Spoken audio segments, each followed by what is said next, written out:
Good afternoon, ladies and gentlemen. Welcome to Frisco, Texas at Toyota Stadium for the 2020 NCAA National Championship. I'm Joe Thompson along with Isak Dinesen. In today's episode, we are going to be talking about the NFL playoffs. We're going to recap what happened last weekend in the NFL playoffs for Wild Card Weekend.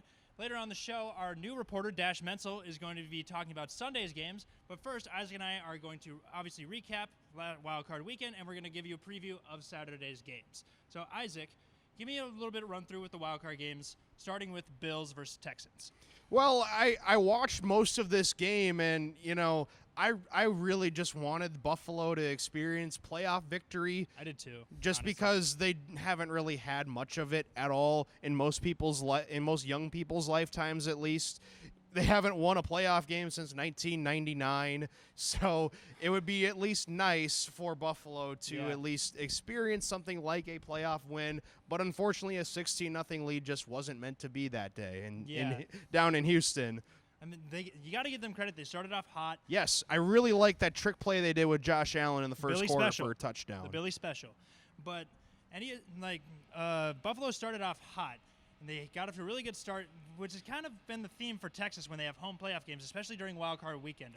The teams that they play get off to really hot starts, and for the most part, they're not able to recover. But this was different. They have Deshaun Watson as their quarterback. Last year, he was in his first time in the playoffs, so I guess there was a little bit of nerves, but also the Colts were really, really good. So you got to go here or there. But at half, the Bills seemed to be in firm control.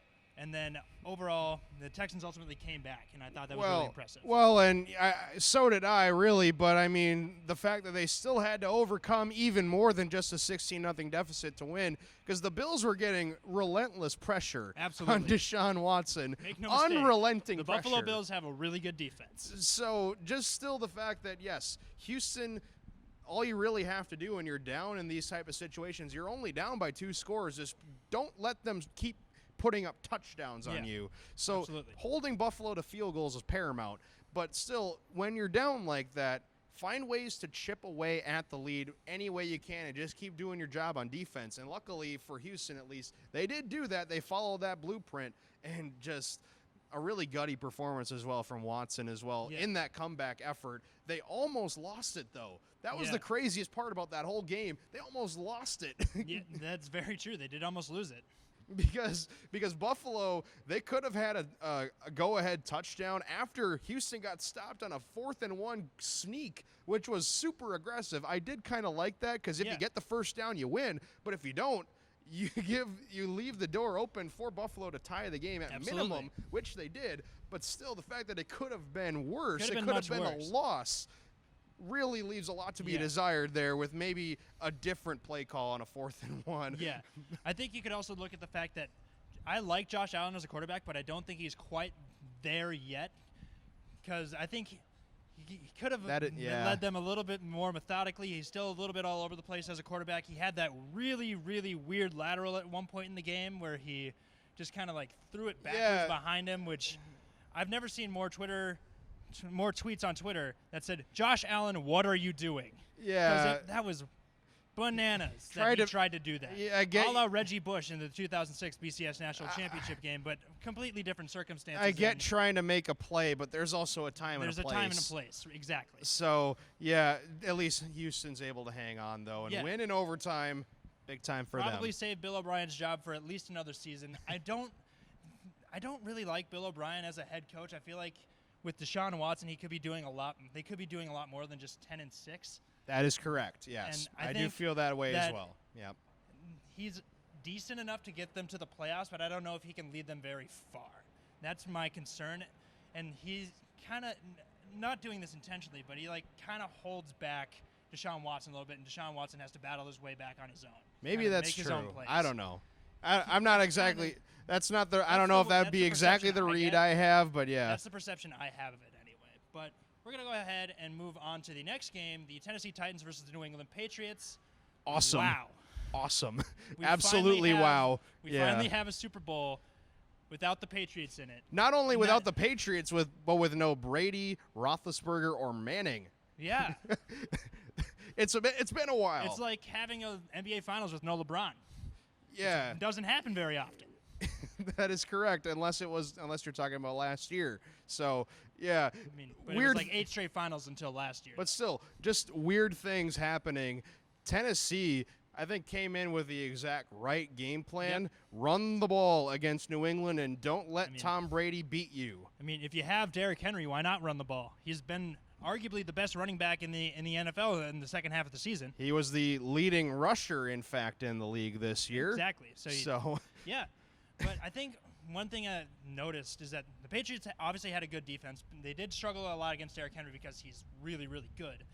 But there's something about the Patriots' offense that seemed really off to me. They didn't have a lot in terms of receiving besides Julian Edelman, and their running game has never, in the midst of this Patriots dynasty, it's never really seemed that strong to me. They have guys that can make plays, but they don't have a superstar caliber running back. And Tom Brady, I think he's still got some stuff left in the tank, but he's starting to show his age a little bit, I think. Because normally when you expect Tom Brady, you expect him to ball out, and I feel like he just didn't really do that.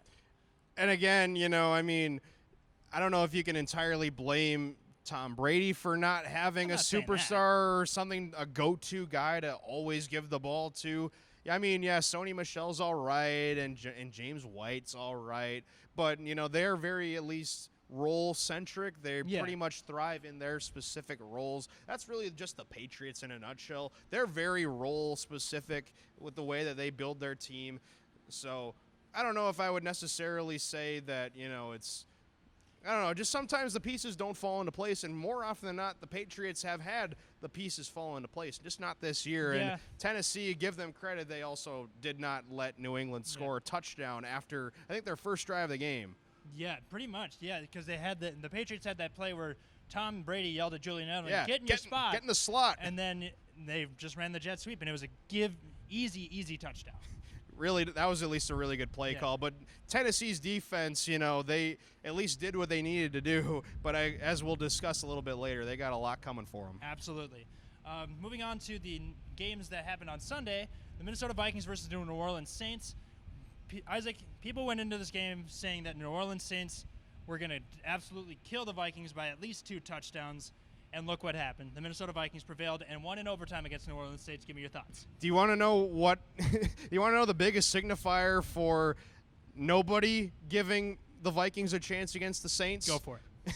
It was Sunday Countdown, I believe it was, reserving a spot at a New Orleans bar. Oh, right. I saw. We saw this yesterday, right? Because they were set to at least participate if they were to beat Minnesota in the second. Yeah. So they were supposed to participate in the divisional round. Now that they lost, it was just really awkward. But to us as fans, it was kind of weird. Funny. But still, I found it funny because I'm a biased Vikings fan. But whatever. And you don't have to have any affiliation, at least for these purposes. You are no longer a student as well. But anyway, so I just thought as well the Vikings did again what they needed to do: keep the ball out of Drew Brees' hands and keep it at least within reason on their own side of the ball. Yeah, the only really player that they struggled with in that game for the Vikings was Taysom Hill. He couldn't be tackled. He throwing 50-yard bombs. He was doing it all. He was catching touchdown passes, blocking, lead blocking on pitch plays. He is literally a Swiss Army knife for the New Orleans Saints, and it's quite frankly kind of annoying if you're playing it. Yeah, he's really a thorn in the side of, and I think most teams will attest to that at least have played the Saints and have seen Taysom Hill used in some capacity. Yeah. Unreal what they're able to do. And apparently it seemed like Drew Brees was the third best quarterback on the field that day based off of what the Saints were doing in terms of having success with Taysom Hill. Not only with what the Saints were doing with Taysom Hill, but also what the Vikings were doing defensively. They lined up Danielle Hunter and Everson Griffin, who are their defensive ends, on the inside where the Saints' offensive line is significantly weaker. Yep, and they had never done that before. And Drew Brees had no idea what to do. He also threw a pick into double coverage early in the game. Where he tried to quick snap it. He tried to catch the Vikings off guard, and it didn't work that way for him. And then late in the fourth quarter when they were driving, Danielle Hunter got pressure. Danielle Pressure got Hunter. Yeah. You know what I meant. All right. But he got pressure and hit Drew Brees. He didn't tackle him right away, but Drew Brees suddenly just dropped the ball, and the Vikings were able to recover the fumble. got to go back to. I noticed during the game that his thumb was wrapped, so that may or may Still not have played a role. he's still feeling the effects of the thumb. But the Saints were able to come back and tie the game and force overtime. Unfortunately, the Vikings got the first coin toss. They won the coin toss, and they marched down the field 75 yards and scored the game-winning. Let's talk about that. Do the overtime rules need to get changed? As of right now, no. I think they can be improved upon, but I think a person on Twitter who I follow and I'm subscribed to on YouTube, he brought up a great point. If your defense cannot stop a 75-yard drive in overtime, your offense does not deserve to be on the field to get a chance. Bingo. I mean, honestly, this same debate keeps coming up. It happened last year in the AFC Championship with the Chiefs and the Patriots. The Patriots drive down the field using like the same 3 plays, and the Chiefs could not stop it, and they scored the touchdown to win. Yeah, sure, Patrick Mahomes and Drew Brees, they didn't get to play. They didn't get a chance to win. But you know what? Have your defense stop the offense, and then you get a chance to play. Or force the field goal anyway. The skill gap between, those people at least calling for the college overtime rules to be implemented, there's a skill gap between the NFL and college football. So I guess from that standpoint, it does make sense to give them 25 yards and no time on the clock to score or to do whatever you need to do to score. But with the NFL, there's already so much structure and there's also such a skill gap. It doesn't really make sense to just grant a team at least a free field goal. I mean, college overtime, you can do a variation of that. If the rules are to change, I don't think they're necessary. No, at this point, no. If you want to make some adjustments to it later down the road, I think you can do that, just to maybe do some slight improvements. But overall, I think the rule's fine until it affects me personally. But then I'll call for it to change. But whatever, that's neither here or there. You don't need to be like that. Come on. But we're going to go ahead and move into the last game of Wild Card Weekend, the Philadelphia Eagles versus the New Orleans Saints.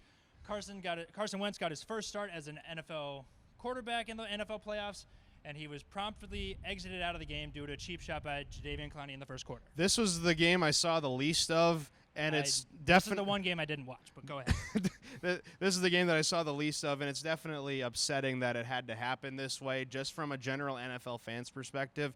For those that have been following Carson Wentz's career, he has not been dealt the most kind hand in the world when it comes to nagging injuries that affect his team. And just unfortunately, this was not one of those nagging injuries. This was not a self-inflicted or just a really disappointing play that led to an injury on the part of the opposing defense. Let's just at least be clear, this was not Carson Wentz's fault that he got hurt. And anyone who's nor does he deserve to be blamed for getting hurt on a helmet shot to the head. Anyone who's saying it's his fault is delusional. That was not his fault. Jadeveon Clowney knocked his head back into the ground and caused the concussion. That was not on Carson Wentz. Definitely, and what else? And what ended up happening? What other result maybe would you have expected? Your heart and soul of your roster goes down. The one guy who stayed healthy all year, pretty much, for the second time of his career after a couple years of not staying healthy for the entirety of the season, and then you bring in Josh McCown, who's definitely serviceable. He's a 40-year-old premier backup quarterback. He's really, he's a quality backup quarterback. Just was not, I guess, given a fair shake in this one. Also, that was his first playoff game. Yes, it was, of his entire career. And I think he was the first or second quarterback or so to have his first playoff game at age 40 in NFL history. Which is kind of wild, but let's get into the game a little bit more. The Seahawks, it wasn't a huge offensive game, but DK Metcalf really had his coming out party, I think, in this game. He had over 160 receiving yards. Yes, he did. And a touchdown. At least one touchdown. Was it just one touchdown? Yes. Okay. Yes. He played really, really well. They were getting him the ball. Yeah, you can make the argument that his route running isn't the greatest, but if he can just beat you on a deep strike, then what does he need? That's all he needs to do. I mean, at this point, you can knock all those little ticky-tack things like that. That's the term I was going for. Not whatever I was trying to say at first. You can what? Nothing. Whatever. Little Nicky. I don't know. You can knock those little things, those ticky-tack things about each receiver, but really just as long as your game plan is skewed around getting those type of players a good game. That's really what you should be striving for. Make them do best what they do best. And so with Metcalf, it's his ability to be physical downfield. He did have a deep ball as well, and he also showcased his speed, which he is very fast, which is an integral part of his game, and obviously receiver as a position in football. But I really just more look at what you can do with your own abilities when you get the opportunity to play in a game. And DK Metcalf really had his coming out party. Yeah, it was really good to see for a guy who blew up the combine with his ridiculous speed and his strength on the bench press. But he had issues in the combine. Besides the stuff where he really showed out at, it's really nice to see a guy of his caliber as a rookie really get the recognition he finally deserves, because I think he could actually be a really good a wide receiver in this league. So we'll have to see what happens with that. We're going to go ahead and move into Saturday's games now, starting with the very first game that Saturday at 3:30. This number 1 seed San Francisco 49ers versus the 6th seed Minnesota Vikings. Isaac, what do you see in this game? I kind of see a lot of similarities from last week's Viking playoff game. And, honestly, I mean, no one's, again, going to give Minnesota a chance, but I just don't think it's going to be a blowout. I probably still won't say the Vikings win this game, but I don't know exactly if it's going to be as, uncontested as maybe some might think of it. Yeah. You can laud the 49ers defense all you want with their very menacing, let's get that out of the way. They have a very menacing pass rush. Their secondary, their pass coverage was on pace at one point in the season to be the best of all time. Yeah. In the history of the NFL in terms of lowest passing yards allowed per game, at least since adjusted for some, maybe in the Super Bowl era. Yeah. That might have to be it. Yeah, the forward pass wasn't a big thing in the NFL for a while. Which is wild. Anyway, I think the Vikings at least still, when they play like they did on Sunday with Kirk Cousins hitting his receivers and the running game as well, which is the biggest catalyst of the Viking offense, if the running game can get going and slow down all those pass rushers on San Francisco, I think they should be in at least a good position to win the game. But they also still have to keep mind of George Kittle. How are they going to cover him? That's a good point. I'm going to hit you with some stats both for offense and defense for both teams, starting with the 49ers.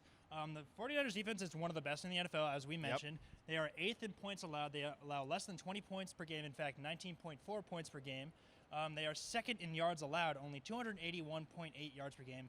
And that includes 169.2 pass yards per game. In Minnesota, they often struggle with the passing game in terms of stats. They have one of the lower ranking in terms of yards per game.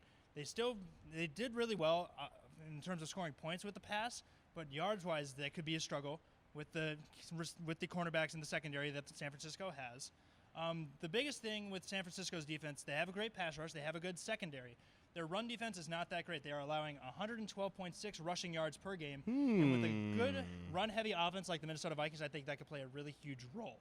See, and it's funny, I think one of the biggest strengths that New Orleans had coming into last week was their run defense. The Vikings were able to exploit that for big chunks.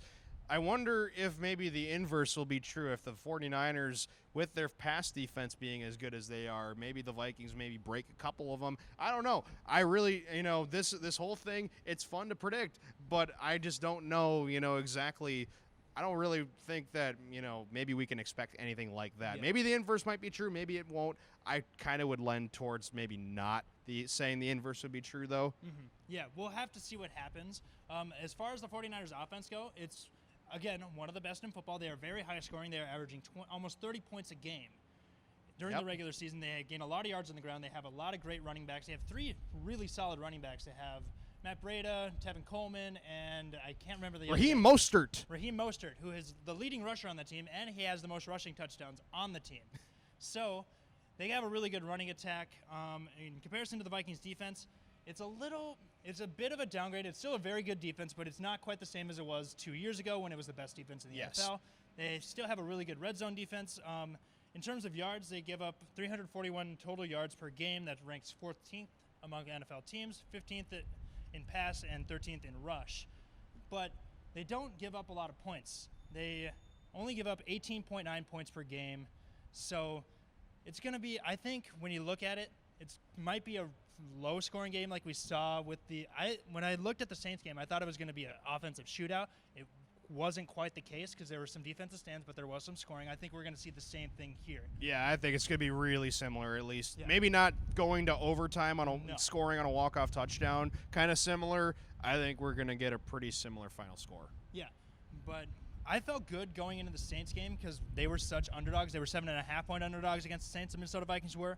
I felt good going into that game because I like having the underdog status, and that gives a team something to build off it. And the Vikings are 7-point underdogs as of right now to the San Francisco 49ers, and I feel good going into this game too. I'm not saying they're going to win, but I feel good, and I think they'll play well. Because I think it's probably just a why not. You know, if it happened last week, why not? All right. Why not? Yeah, exactly. So moving on to the Saturday night game. Let me flip my notes around. We got the Tennessee Titans versus the number 1 team, I think, in the NFL right now, with not just based off the record, but offensively and defensively, the Baltimore Ravens. Yep. What are your thoughts on that game so far? You know, I can't say really I can't predict any NFL playoff game to be a blowout. I can't, but it almost feels like this one's close to kind of being in that category.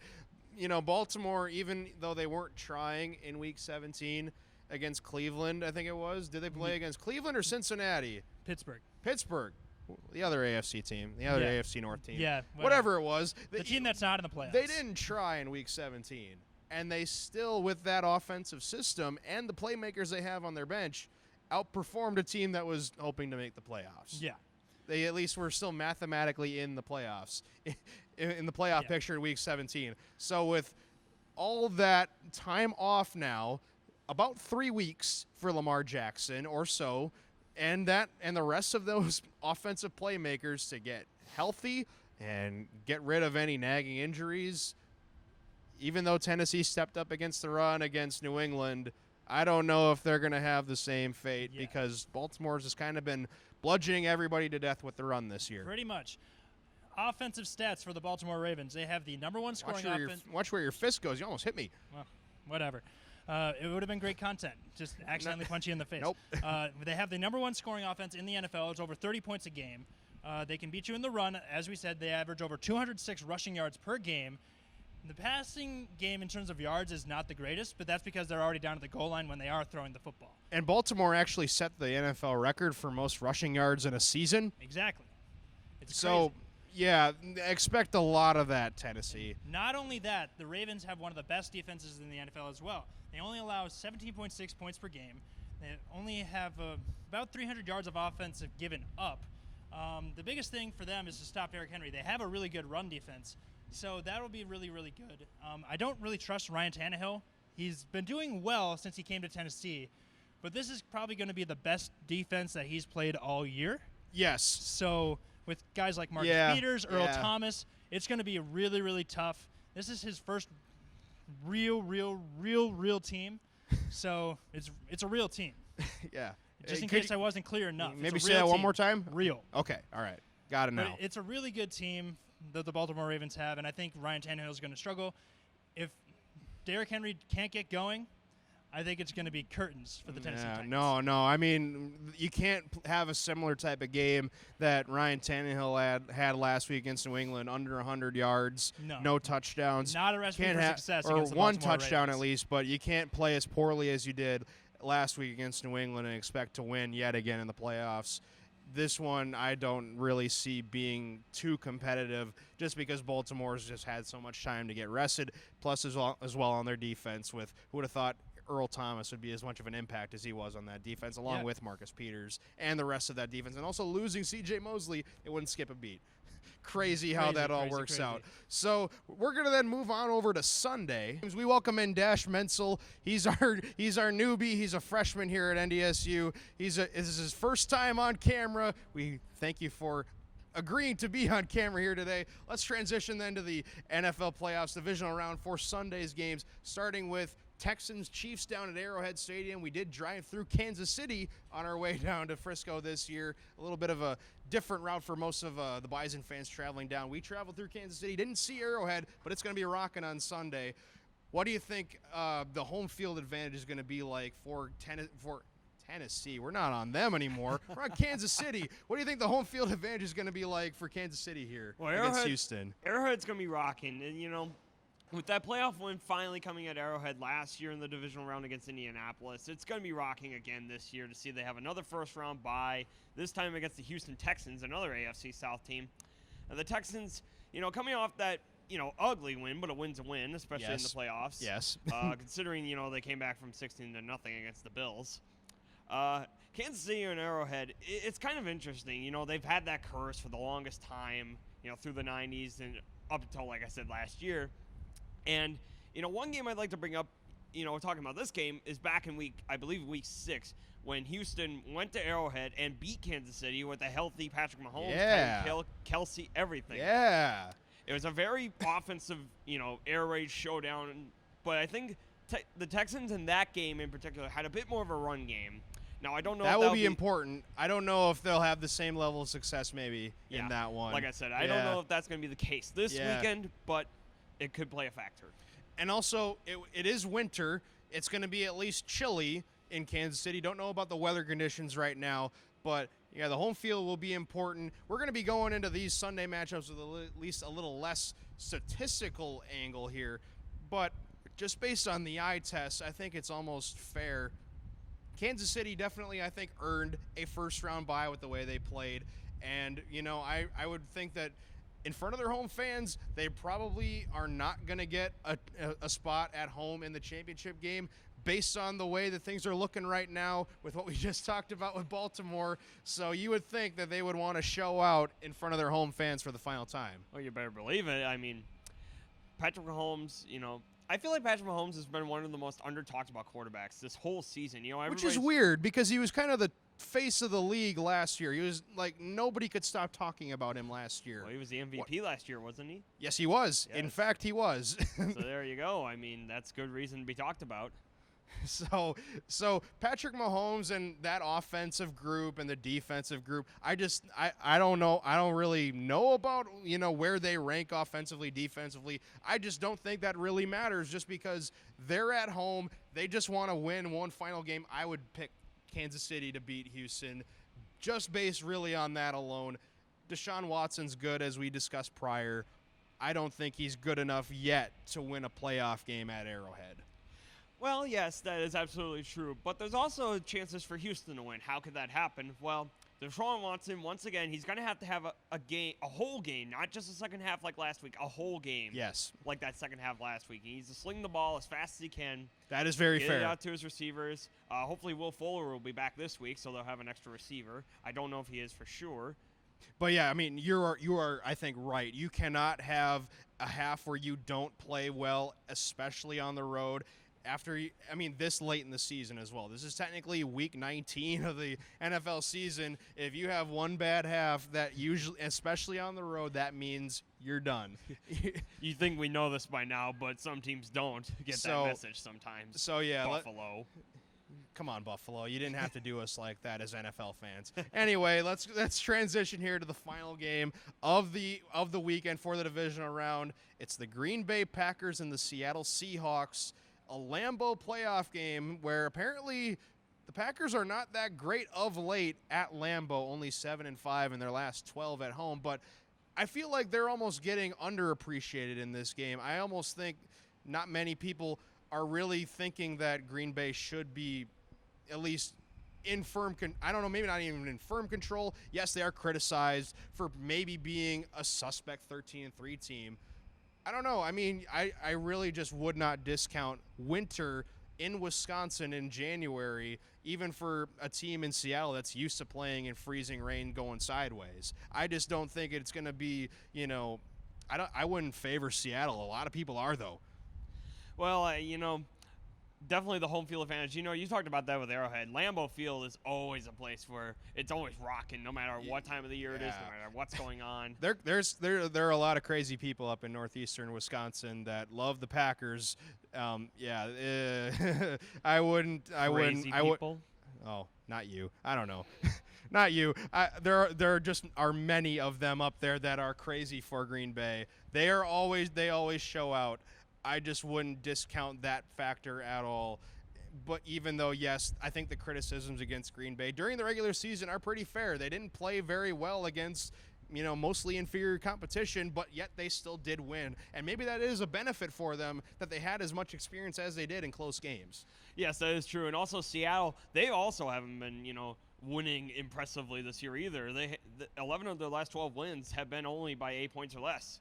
And that, once again, has been to a lot of very inferior teams. Something to think about, because especially, with what I harped on our show with Joe, they had, some really not very quality wins, especially against teams that now we know didn't make the playoffs, especially a week 1 2-point win against Cincinnati. That doesn't look very good right now. Really, really does not. But at the same time, again, we should at least mention in the playoffs anything can happen. But I just don't know if Seattle can go into Lambeau this easily, at least as some are predicting, and beat Green Bay. It's a lot of people are talking about this game. Even with Russell Wilson. Let's get that straight. Even with Russell Wilson, I don't think it's going to happen that easily. Oh yeah, but a lot of people are talking about this game as a fact, like, oh boy, like one of these teams is actually going to be able to make it to the NFC Championship game. Technically, one has to. Yes, of course one has to. It can't tie. But it is the playoffs. There are no ties in the playoffs. Yes. Thank goodness. That's at least one good thing about the playoffs. It'll definitely, I feel like in this game, it's going to come down to whatever offense is going to be able to shine. And no doubt that both defenses have talent, but the offenses have kind of had their games where they just didn't show up. And that's, yes. Yeah, I think so. And both offenses can go halves, without really performing very well. And yes, I think that's a very fair point. I would almost echo that opinion.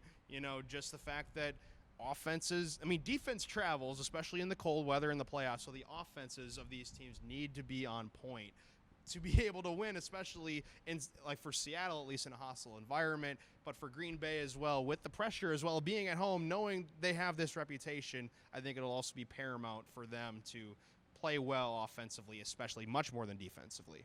Yes, I feel like the Packers, as well as the Vikings, have that chip on their shoulder for a lot of people calling them overrated and, not belonging where they are. So I feel like that chip on their shoulder is going to help them win in this game, and that's why I'm going to probably go with Green Bay in this game. They probably had a reason for being in contention for the number 1 seed in the NFC at the end of the season. We'll have to see what happens Sunday night. Thank you for joining me here today, Dash. That's our coverage of the NFL playoffs. We'll see you later here in Frisco.